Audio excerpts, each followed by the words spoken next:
confirmadas, el fútbol no para, aumentan las tarifas y quieren cancelar Blancanieves por un beso sin consentimiento. Otro día más en este hermoso y cancelado país. Hablamos de todas las novedades del tema vacunas. La llegada de AstraZeneca, la Sinopharm, la Sputnik Light, la alemana, la holando-argentina. Bueno, ¿se acuerdan del que se confundió vacunas con vacunos? Somos un pajero, por Dios. Otros que tienen un tema con las vacunas son los futbolistas. La Conmebol les quiere dar la Sinovac, pero la ANMAT no la autoriza. Mientras tanto, Andrada espera en un hotel en Guayaquil. ¿Tiene que parar el fútbol? En un mes hay Copa América. Y si la resolvemos por streaming, ¿qué decís, Kun? Hermano, ¿te puedes correr? Que estoy estacionando el coche, estoy laburando y vos estás ahí. Además, anunciaron que a partir de mañana habrá paro de colectivos de 21 a 6 de la mañana. Che, ¿qué onda el frío y la ventana abierta en los transportes? ¿Se está respetando? Vamos a chequearlo. ¿Qué te haces el tío de la pachorra? Por último, te explicamos paso a paso el aumento de tarifas que se viene. ¿Ganó Guzmán en esta? No sé. Por lo pronto se va con Alberto a ver al Papa. Please, no le lleven un mate que ya no debe tener ni dónde ponerlo. No, bueno, no. Si hay que chupar, yo chupo, Arranca Fuego Amigo, un programa que nunca te aumenta el precio.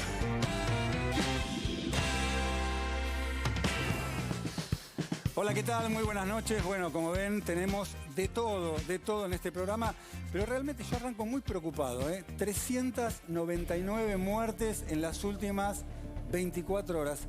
Repito, 399 muertes. Siempre digo, es como que se cae un avión todos los días en la Argentina producto del COVID. Y claro, y se juega el fútbol. ¿Estamos en condiciones de seguir jugando al fútbol en este marco, en esta situación tan grave que atraviesa la Argentina?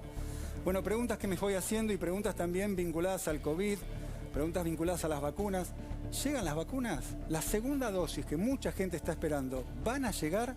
Bueno, se lo vamos a preguntar a Luis Cámara, médico asesor del Gobierno Nacional, y a Arnaldo Dubín, que es médico intensivista. En un ratito vamos a hablar con ellos, pero primero quiero saludar al equipo para que presenten también los temas. ¿Cómo va, chicos? ¿Todo bien? ¿Qué tal? Buenas noches. ¿Pablo? Bueno, hay buenas noticias respecto de las vacunas, las vamos a contar en un momento. Yo te adelanto, yo creo que sí que hay que jugar al fútbol. Ya arrancamos mal. Entiendo que la situación es muy compleja y por supuesto lejos del negacionismo, ninguna postura de esas características.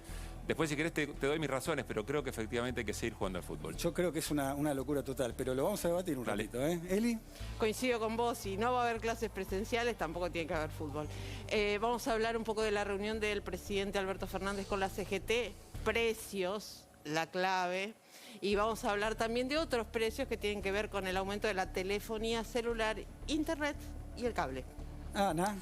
Se calmó, se apagó o se tapó el fuego amigo y entonces ahora le dejan un poquito las manos libres a Eduardo Guado de Pedro, ministro del Interior, que empieza a jugar otra vez en política. Y una de las primeras cosas que hizo, después de la foto esa de la unidad de ayer, fue convocar a Horacio Rodríguez Larreta a Casa Rosada a una reunión. Lo convocan junto con Martín Guzmán, ahora que vuelven a estar todos amigos, para reabrir el diálogo con la ciudad. Bueno, tan amigos no sé, no sé. No, por eso te digo, por ahí lo tapamos. Déjame dudarlo un poquito, déjame dudarlo, dejarlo. Bueno, ahí está, he planteado los temas de todo el equipo, pero nos vamos al informe porque vacunas y vacunas. Es cara y seca la Argentina, ¿no? Hablé de lo malo, lo bueno estará por llegar. ¿Están por llegar las vacunas? Bueno, vemos el informe.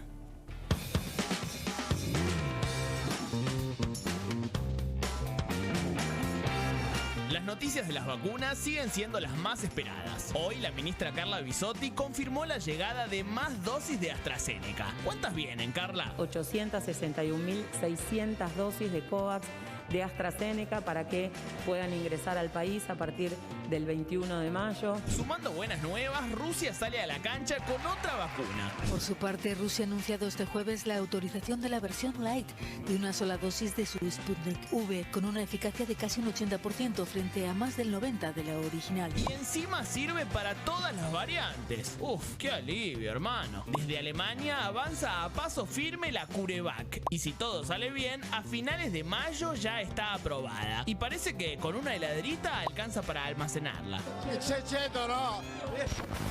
Ayer el bombazo que sacudió al mundo fue el free patentes de Estados Unidos. Bueno, un tema que hizo ruido aquí en la Argentina y en todo el mundo. Está Juan Domingo Biden, como le dice Alberto Fernández, pidiendo la liberación de las patentes. Igual no festejemos tanto que ya hay algunos que se pusieron la gorra, ¿eh?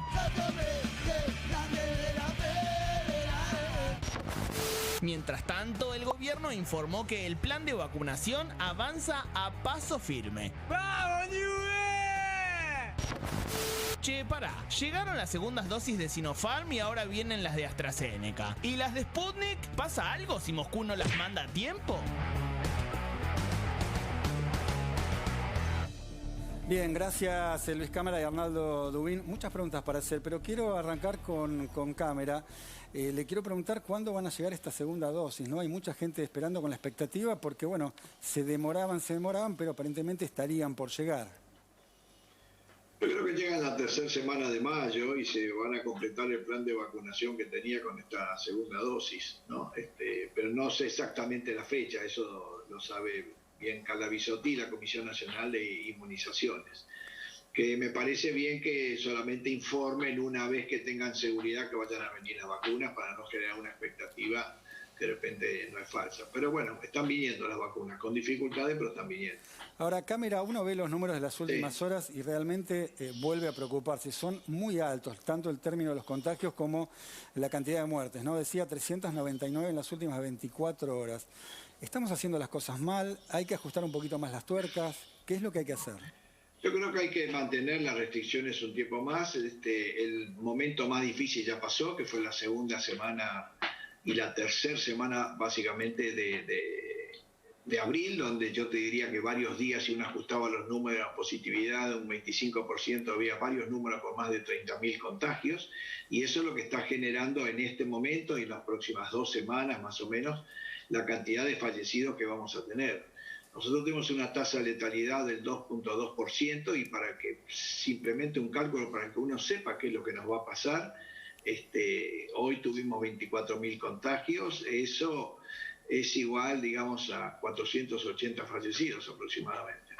Bueno, eso en un lapso que puede ir 3 semanas, 4, 5, eso es difícil poder precisar, pero más o menos a las 4, entre 3 y 4 semanas aparecen los fallecidos, ¿no? Primero los casos, la internación, después ocupación de terapia intensiva y el último número que se ve es los fallecidos, que es el número que más duele, ¿no? Bueno, precisamente, quiero ver qué pasa en la terapia intensiva, ¿no? Le pregunto a Dubín si ha aumentado en los últimos tiempos, si estamos al borde de colapso. Se habló mucho, ¿no?, del colapso sanitario en las últimas semanas.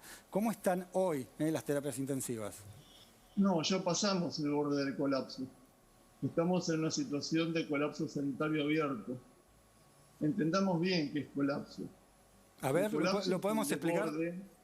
De los sistemas sanitarios, particularmente de la terapia intensiva, principalmente por la insuficiencia de recursos físicos, tecnológicos, humanos y de otros medios, como por ejemplo insumos y medicación, que son incapaces de satisfacer las demandas epidemiológicas, que en este caso son acuciantes.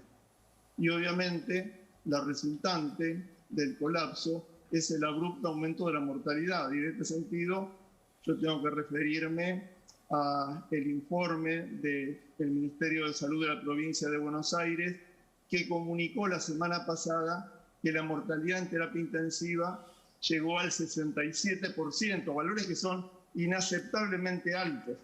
A ver, eso quiere decir que cada 10 personas que entran a terapia intensiva, 7 mueren. De acuerdo a esta estadística presentada por la provincia de Buenos Aires, es así. Y este colapso sanitario, nosotros lo vemos cotidianamente. Lo vemos cotidianamente en los pacientes que están horas deambulando en una ambulancia o esperando en la casa antes de poder ser internados, no ya en la terapia intensiva, sino en una habitación común. Lo vemos cotidianamente cuando hay un montón de pacientes que ya estamos ventilando mecánicamente afuera de las terapias intensivas porque las terapias intensivas están saturadas. Lo vemos cotidianamente el colapso en la fatiga terminal de enfermeros, kinesiólogos y médicos intensivistas Y yo quiero decirle que la fatiga no es una sensación desagradable que acarreamos los trabajadores de la salud, sino que es algo que repercute directamente en la atención de los pacientes. Claro. Si usted piensa que sale a correr y cuando se cansa, por más voluntad que ponga, va a correr más despacio. En la terapia intensiva, la consecuencia de la fatiga no es otra cosa que el aumento de la mortalidad. Y esto que le digo no es una impresión personal, no es un sentimiento, estos son datos científicos. Incluso en un estudio que se aceptó hoy, Lancet Respiratory Medicine, que hicimos el año pasado en 2.000 pacientes críticos ventilados mecánicamente. En este estudio nosotros analizamos cuáles eran las determinantes de la mortalidad. Y la mortalidad no solamente estuvo ligada a la enfermedad en sí misma, el compromiso respiratorio, cardiovascular, renal, a las características del paciente, los antecedentes, la edad, a las características del tratamiento, sino también al momento de la internación. Usted sabe que cuando aparece una enfermedad nueva, lo habitual es que la mortalidad vaya disminuyendo porque los equipos médicos ganan experiencia, conocimientos, se desarrollan nuevas modalidades terapéuticas. Ahora, por el contrario, nosotros encontramos que el momento de internación en el año fue un determinante independiente de la mortalidad, de modo que si usted se internaba en septiembre o octubre, le iba mucho peor que en abril o mayo. Ahora, de todas formas, la impresión de lo que me está relatando, nada, un poquito desolador, ¿no? Porque realmente estamos en una circunstancia... Y quiero decir que todavía no llegamos a lo peor. Bueno, peor todavía entonces, ¿no? Peor todavía. Todavía no llegamos a lo peor porque en este momento la terapia intensiva está colapsada. La inmensa mayoría de los grandes hospitales públicos y privados del AMBA no están trabajando al 78-83% como se plantean en las cifras oficiales, sino que están mucho más allá del 100%. Porque, como le digo, en este momento estamos ventilando mecánicamente, fuera de la terapia intensiva, un montón de pacientes, y en las habitaciones comunes hay un montón de pacientes que también en circunstancias normales estarían internados en las terapias intensivas. Ahora, frente a este panorama dramático que está describiendo Dubin, yo le quiero preguntar a cámara, porque claro, tuvimos en las últimas semanas una enorme discusión entre nación y ciudad respecto a las clases presenciales. Hoy por hoy, frente a este panorama, esto que escucho de los especialistas, ya no de la discusión de los políticos o de la Corte Suprema, que de alguna manera también se involucró en esta discusión. Estoy hablando con los especialistas. ¿Qué hay que hacer con las clases? Le pregunto a cámara, concretamente, escuchando esto que está pasando en las últimas horas. Yo durante un tiempo, y hasta muy avanzado, probablemente a casi el principio de la ola, defendíamos la posibilidad de la presencialidad en función que los números de la epidemia estuviesen controlados. Pero en la semana que se terminó de tomar la decisión, te vuelvo a decir, que fue la segunda semana de abril, los números, cómo se disparó, la epidemia ha sido muy marcada. Y particularmente se disparó a través de las nuevas variantes, que son todas, digamos, herramientas que ha tenido el virus, sacó como nuevas armas, las nuevas variantes, tanto la de Kemp, la de Manaus y una que es la andina, muy similar a la variante de Manaus, que particularmente contagia a gente joven y contagia a niños y puede eventualmente también bypassear o engañar a la inmunidad que genera una infección previa o eventualmente la vacuna. Entonces, a mí me parece que la presencialidad temporalmente hay que dejarla de lado porque el número de contagios que se pueden generar es muy grande y las variantes están jugando un rol en esta situación. Entonces, también hay un rol que ya la vacuna se está notando en las personas más ancianas, con el cual el componente, por un lado, hay menos ancianos internados en general, un poco menos, y hay más población joven, y esa población joven es que mayoritariamente está haciendo las terapias intensivas con todo esto que está describiendo en este momento el doctor Bueno, Rubin. a eso iba, ¿no? Hoy por hoy, por lo menos para cámara, no debería haber clases presenciales, por lo menos lo que ha visto, sobre todo en los últimos días o en las últimas semanas. Le pregunto a Dubin sobre este tema específicamente. ¿Cuál es su postura? Sí, a mí francamente me parece absurdo en un momento en que hay un riesgo inminente para la vida de decenas de miles de compatriotas estar discutiendo la cuestión de el eventual daño psicológico que puede provocar la suspensión de una semana de clases presenciales en los chicos. Y además quiero ser taxativo. Todos los países que han estado en esta etapa de la pandemia suspendieron las clases. Además, no es cierto que las clases no tienen que ver con los contagios y con la propagación de la enfermedad. Yo me remito a una reciente publicación en una de las revistas científicas más prestigiosas, Nature, en la que se hace un minucioso análisis de cientos de publicaciones sobre este tema. Doctor. Y se concluye que después de la restricción de las pequeñas reuniones sociales, la suspensión de las actividades en los establecimientos educativos es la segunda medida más eficaz para controlar los contagios. Bien, Analía quería hacer una pregunta. Sí, porque el doctor Cámara decía que las nuevas cepas contagian a los chicos, ¿no? Lo que se decía en un principio era que los chicos o no se contagiaban o eran asintomáticos. Yo lo que me pregunto, ¿cómo hacen la estadística de que no hay contagio en la escuela cuando en general no se hisopa a los chicos? Digo, ¿son asintomáticos, no los estamos hisopando? ¿Puede haber más contagios entre los chicos y no nos estamos enterando? No, hubo datos claramente que los chicos entre los 10 y los 20 años aumentó significativamente la cantidad de casos. Yo no te puedo decir exactamente si fue en la escuela, antes de la escuela, después de la escuela o en un parque. Eso es difícil por decir. Yo te estoy dando datos concretos. Y estas nuevas variantes pueden contagiar a los chicos. Obviamente las personas que más contagian son las personas mayores, eso que quede claro, pero el rango etario se bajó un poco. Y es algo que nosotros estamos viendo con preocupación, porque las variantes anteriores eran más de población muy anciana, a lo mejor población frágil, que no es lo mismo que fallezca a lo mejor alguien que vive en un geriátrico, que ya está con demencia, que fallezca una persona de 60 años, 50 años, que a lo mejor es jefa de familia o jefe de familia. O sea, ese componente encima le está agregando algo totalmente diferente a lo que pasaba el año pasado. Bien. Pero le da más dramatismo a la situación. Pero muchos siguen siendo asintomáticos, digo, porque por ahí los chicos llevan y traen el virus y no nos damos cuenta. Esa es mi pregunta. No, ese fenómeno del asintomático existe, eso no cabe duda.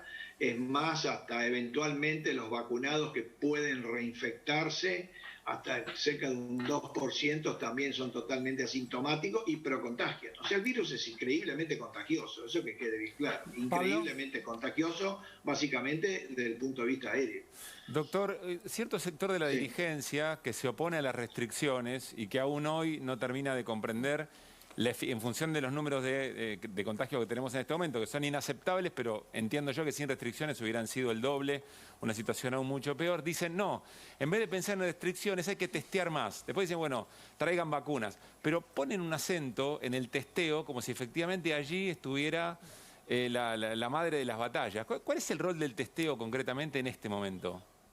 No, sin ninguna duda es muy importante, pero yo les recuerdo a los paladines del testeo como el principal método para limitar los contagios, que la ciudad de Buenos Aires se precia de haber tenido una optimización de la política de testeo y es uno de los distritos más comprometidos. Mire, en esta situación epidemiológica, lo único que va a ser eficaz en disminuir el número de contagios son las restricciones. Y cualquier atentado frente a las restricciones, cualquier resistencia a las restricciones, es un atentado a la salud pública. Ahora, Dubín, discúlpeme, ¿tiene que haber más restricciones o con las que estamos transitando por estas horas alcanza?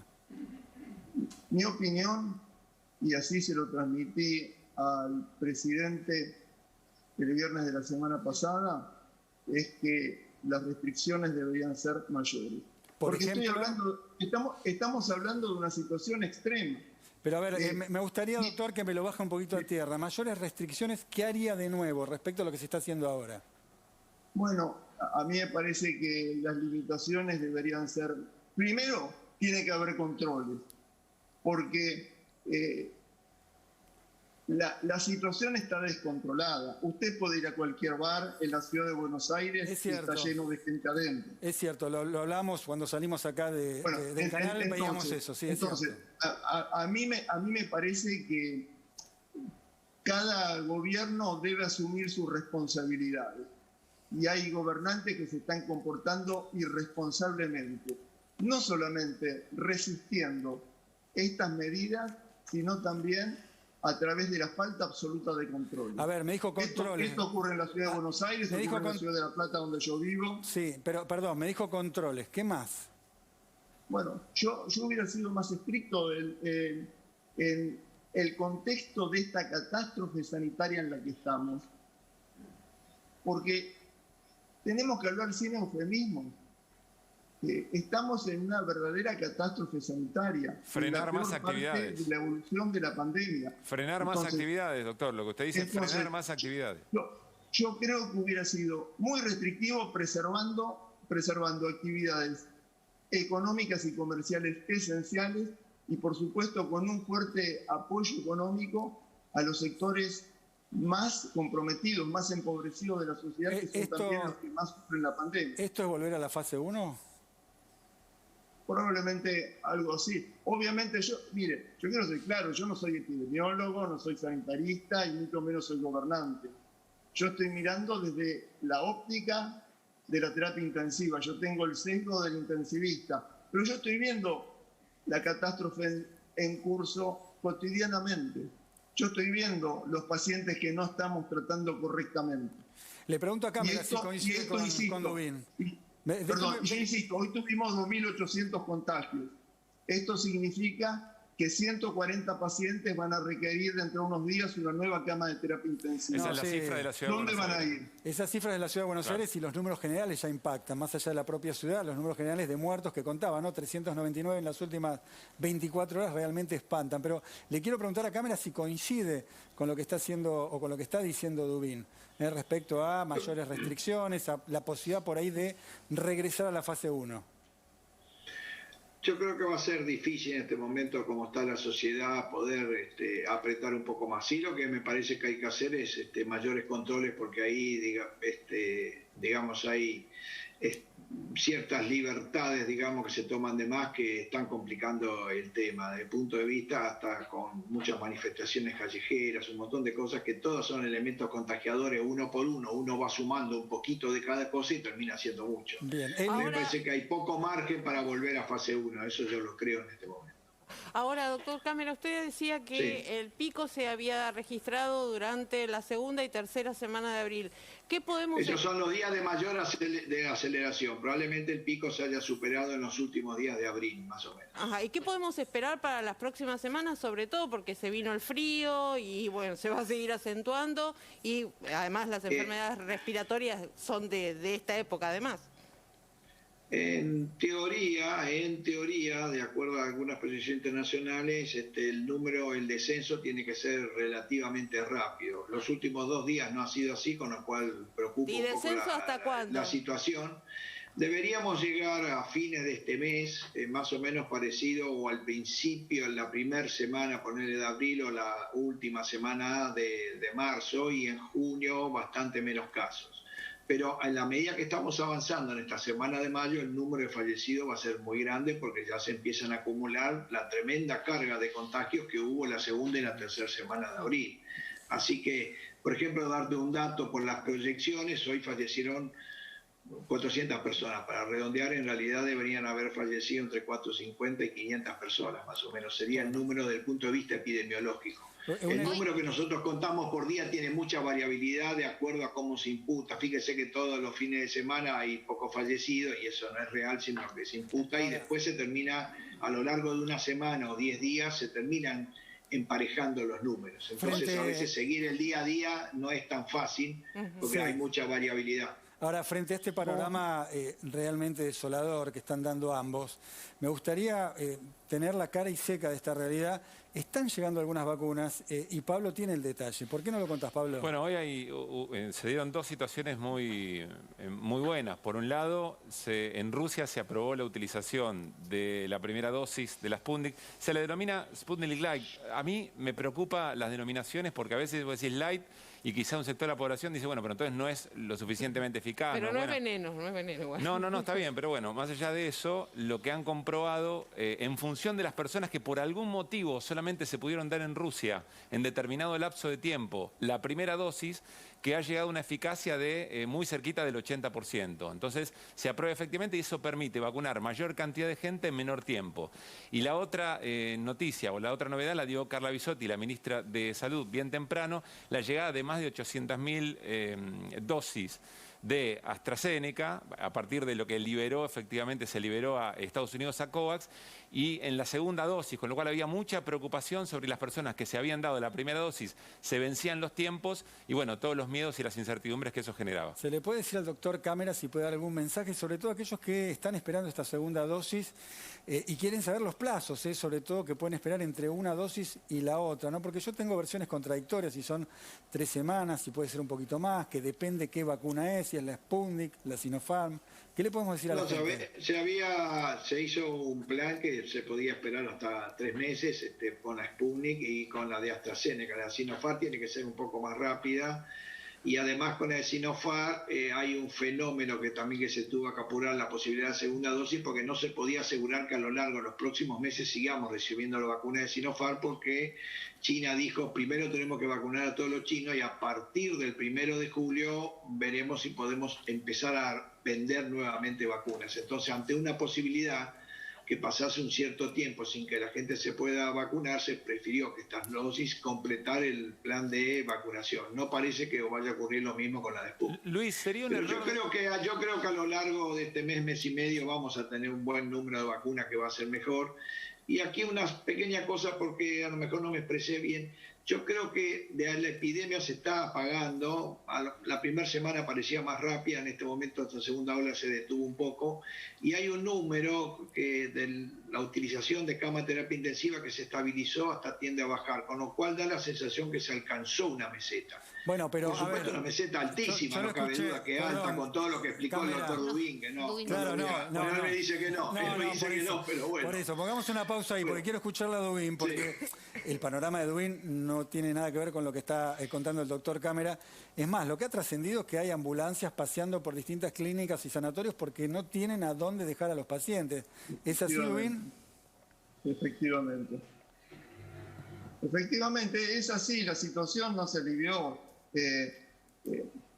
Hay que estar en la terapia intensiva, lamentablemente estamos pasando sus obras cotidianas y que haya habido una disminución en el número de contagios del 10-15%, lamentablemente no significa que esto vaya a impactar en la ocupación de terapia intensiva. Yo entiendo que la disminución de los contagios debería haber sido mucho más. Deberíamos haber bajado de un piso de 1.000 contagios por día en la ciudad de Buenos Aires. Son curvas que se manejan de manera distinta, ¿no? ¿Perdón? Son curvas que evolucionan de manera distinta, contagio y la ocupación de las camas. Mire, la ocupación de las camas tiene un efecto retrasado, en una semana alrededor, una semana después de los contagios. Pero yo quiero ser claro, con 2.800 casos hoy en la ciudad de Buenos Aires, esto no sirve. Estamos en una situación de colapso sanitario. Hay pacientes que se están muriendo porque no los tratamos óptimamente y esto se puede exacerbar. Tenemos que hablar con claridad, no podemos dar versiones edulcoradas de la realidad. Sí. Yo, perdón, tengo una consulta. Y esto que yo les transmito se los va a decir cualquier intensivista, cualquiera que esté trabajando en una terapia intensiva. Perdón que lo lleve al plano político, pero recién cuando daba como la futurología según el calendario el doctor Cámara, yo pensaba en el ruido que hizo hoy la declaración de la ministra de Salud, Carla Bisotti, que decía que no sabe en la fecha de las PASO cómo vamos a estar con esa curva, ¿no? Para agosto, que sería la primera fecha posible de las PASO, o si se pasan a septiembre, que ya empieza el diálogo entre el gobierno y la oposición. ¿Podemos tener una previsión de cómo va a estar no sé si segunda ola, tercera pero es ola? Es imposible saber. Bueno, pero le pregunto porque todos los días preguntan eso. Pero yo no creo que ni siquiera es responsable hacer una aseveración sobre eso. Bueno, la ministra habló sobre eso en conferencia de Bueno, prensa. si alguien quiere hacer una respuesta breve a Analía a propósito de esta pregunta, encantados de Bueno, escucharlos. en teoría, la programación de más o menos cómo se comporta hasta ahora por proyecciones internacionales en junio y julio debería bajar. De eso depende muchísimo el comportamiento social. Esto es una posibilidad en función de que la población use el barbijo en forma marcada, digamos, todo el tiempo, todas las personas y en todos los lugares. Tendríamos un junio y julio tranquilo, pero en agosto puede volver a rebrotar, digamos, la tercera ola, porque esos son ciclos, brota, baja, y en cada brote, bueno, lamentablemente fallece mucha gente. Pero las proyecciones internacionales que llegan hasta agosto se puede estar relativamente bien, pero todo depende de cómo se moviliza la gente en este tiempo. Porque nosotros, hay una cosa que a mí me preocupa.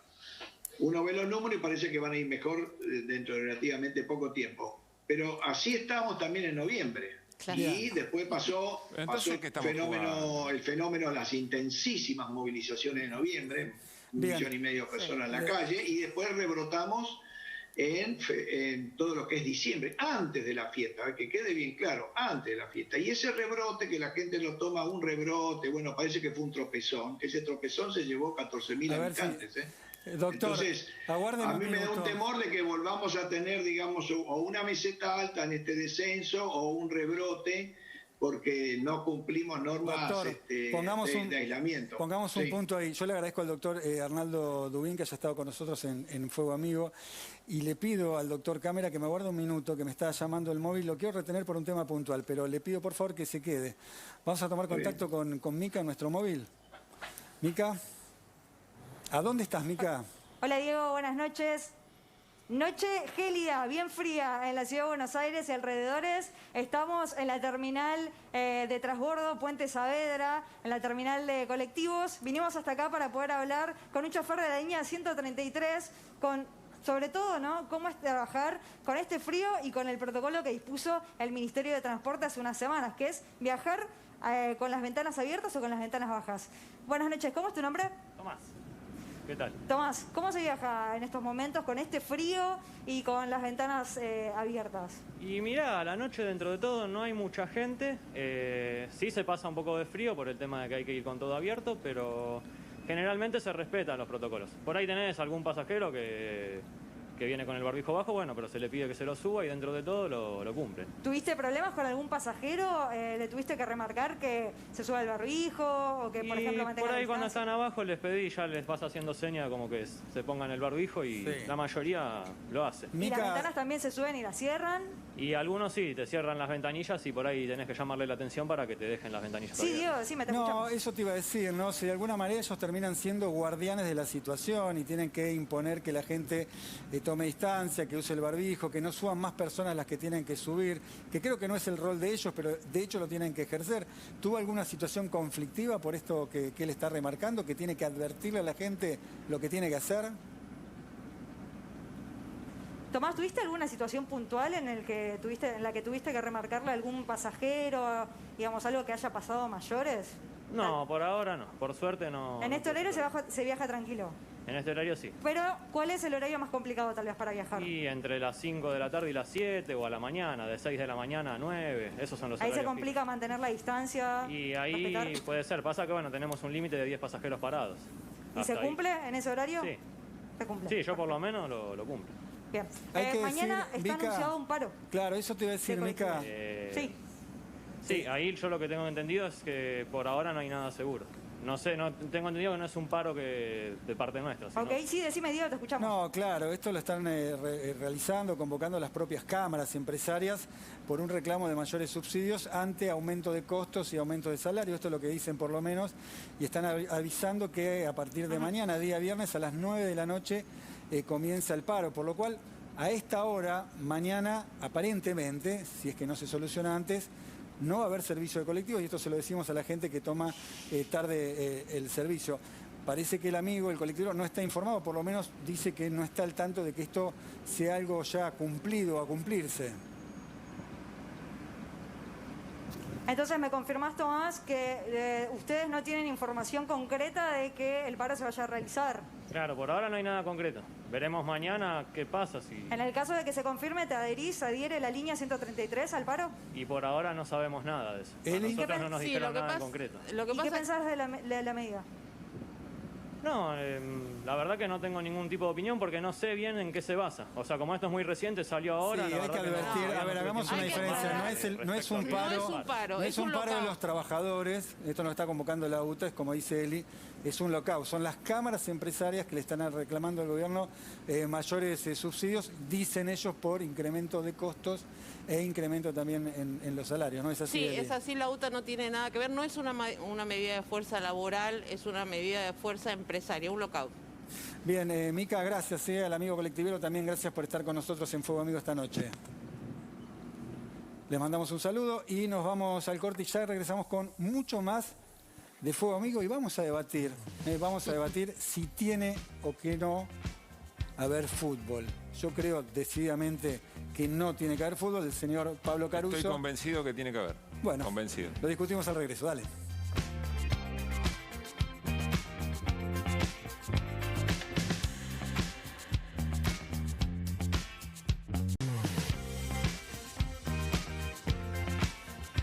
Seguimos en Fuego Amigo, le mandamos un beso enorme a Cata Delía, que el domingo se reintegra a este Fuego Amigo con todo el equipo que, por supuesto, también se acerca y le manda un saludo. Bueno, gran debate, ¿no?, sobre el fútbol. Y vamos a hablar de este tema, digo, gran debate respecto a si hay que jugar o no al fútbol. Y vamos a incorporar a esta mesa a Donato Villani, que es médico de la AFA, la Conmebol y también de la FIFA.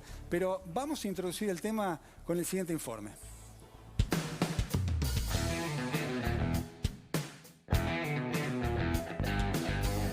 La tensión sanitaria ante la segunda ola continúa y el fútbol pareciera no hacerse eco. ¡Hola!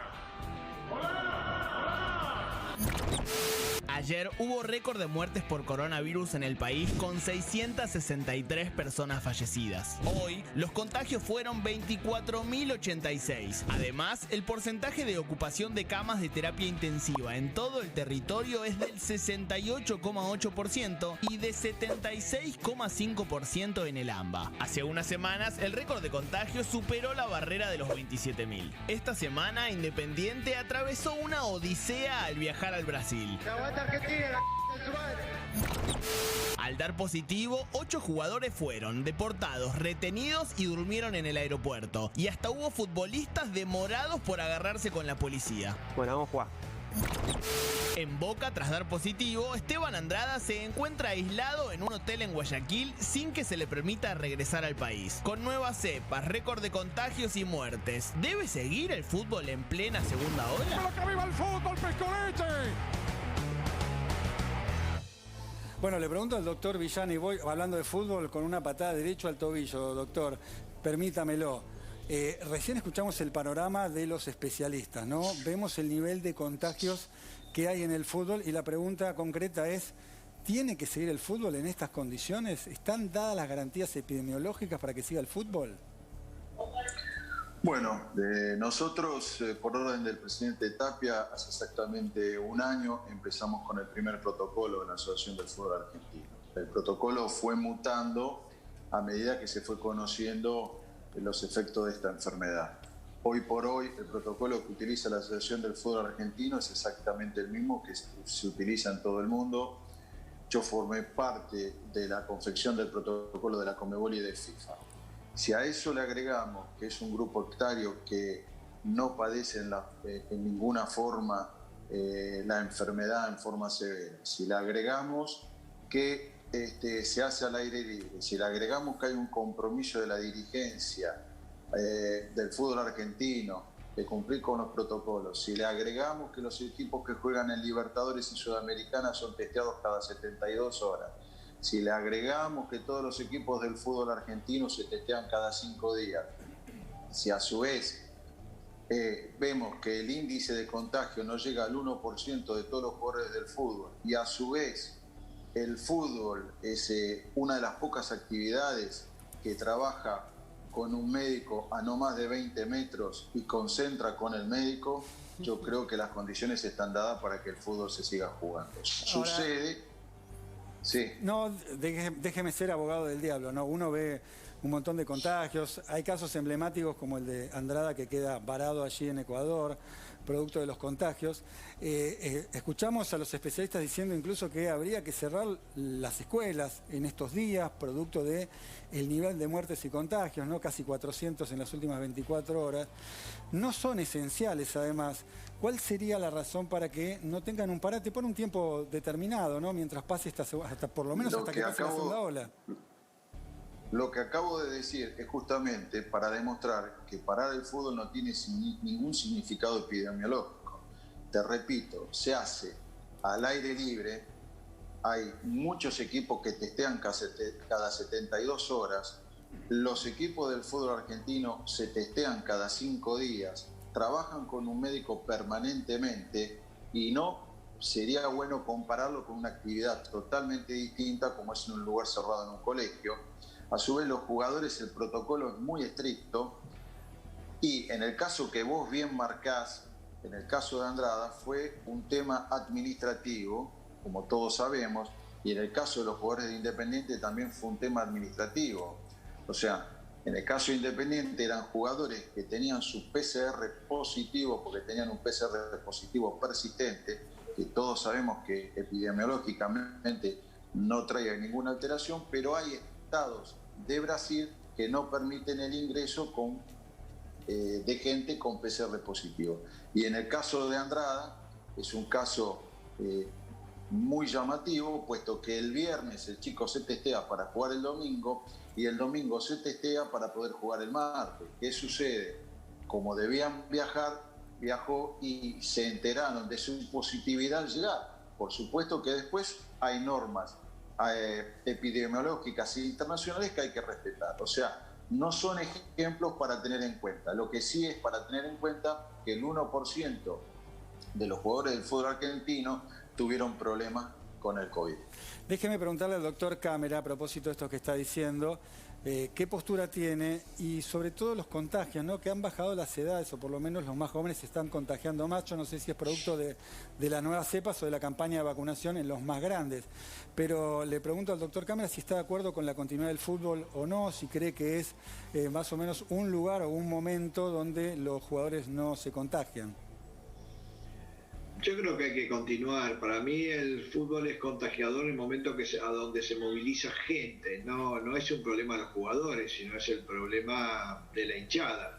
Yo sí sería muy cuidadoso con los banderazos y todas las manifestaciones que hace en la hinchada los fanáticos o los simpatizantes, pongamos el nombre que uno quiera poner, que de repente se juntan. Pero eso también para muchísimas otras actividades que la gente se junta en la calle, no con una cosa que tenga que ver con trabajo o comercial. Yo en eso soy bastante duro, sea del color que sea y por el motivo que fuese. O sea, el fútbol no es en sí mismo una actividad contagiadora para nada, con todos los protocolos. Debe ser la actividad que más protocolos tiene. Bien. Así que a mí eso no me... Tal vez lo único que sí me preocupa con esta variante es que eventualmente me parece que hay que hacer un estudio posterior cardiológico, porque algunos pacientes, el 1 al 2% pueden hacer miocardiopatías, y ahí sería un poco más cuidadoso en ese punto de vista para con los jugadores. Que se hace, claro. Déjeme Cámara, hagamos un puntito ahí que quiero preguntarle a Villani, que movía la cabeza si efectivamente eso se está haciendo, los estudios, ¿no? Es perfecto lo que acaba de decir el doctor.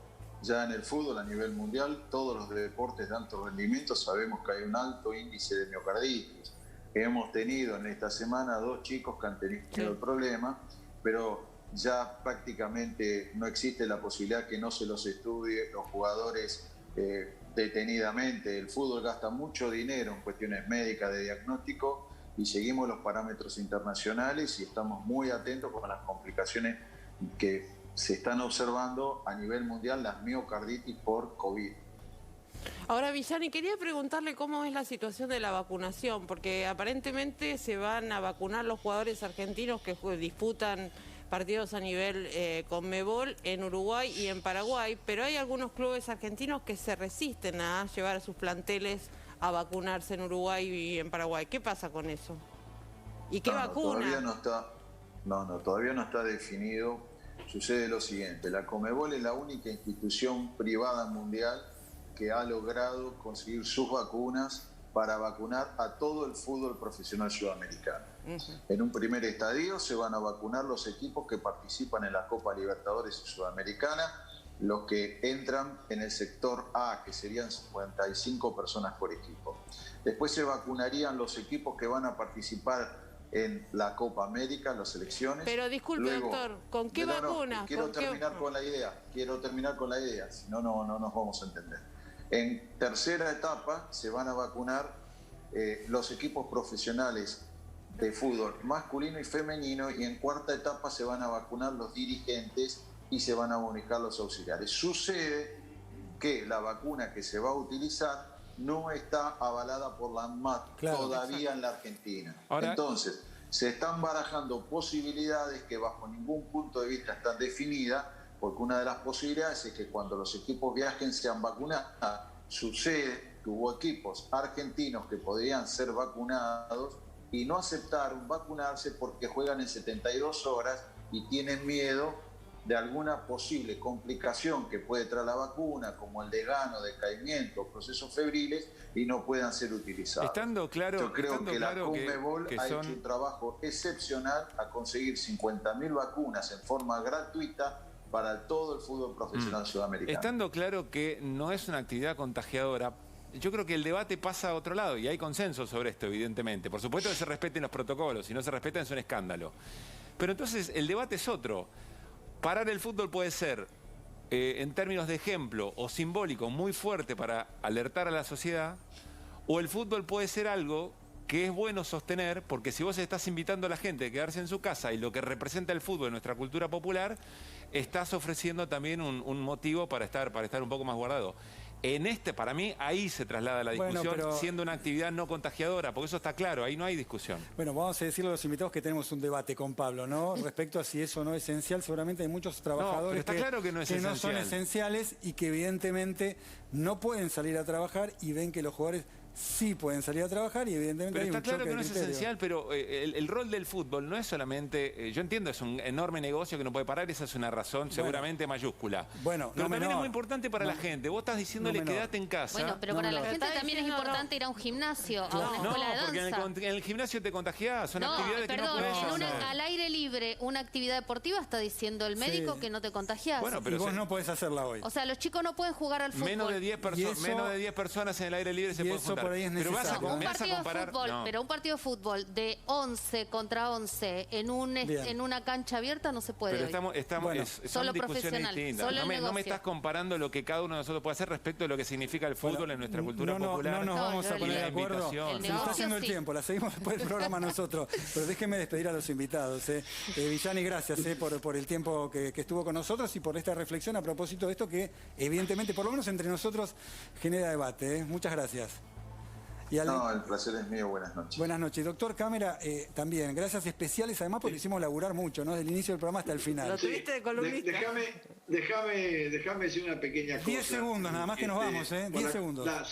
Bueno, está bien, pero vamos a tener un panorama por delante cada día un poquito mejor. Distinto es el número de fallecidos, pero el número de contagios y la ocupación de cama van a ser un poquito mejor. Así que hagamos un esfuerzo para llegar a junio bien. Me quedo con este cierre optimista, que Dubín no tenía la misma visión que usted, pero me quedo con este cierre. Tenemos alguna diferencia con Dubín. Sí, ya lo noté al aire. Gracias, doctor. Bueno, hasta luego. Muy buenas noches. Bueno, nos estamos yendo con el fuego amigo del día. A ver, lo vamos a ver en pantalla. Me vas a ayudar, Ana, con esto. A ver. Dice, Macri no es líder de nuestro espacio, dice Mario Negri, referente del radicalismo. ¿Y qué está diciendo? Es que en Córdoba están muy enojados. Primero, los radicales quieren tener un líder de su espacio y un candidato propio, por eso Gerardo Morales y Martín Lustó y todos están trabajando en la interna radical. Y en Córdoba se armó un lío bárbaro porque la semana pasada fue a jugar al golf, Mauricio Macri. Ah, mira vos. Golf, descanso, y pateó la interna de Juntos por el Cambio porque él dijo, Gustavo Santos es mi candidato. Quiere que sea candidato a senador y después a gobernador. Y los radicales Gracias a todos, muchachos, gracias al equipo. Besos a Cata nuevamente y dedicado a ella, nos reencontramos. Y saludamos a todas, a todes y a todos. Lo dije en otro orden hoy, pero nos vamos. Chao. Crack.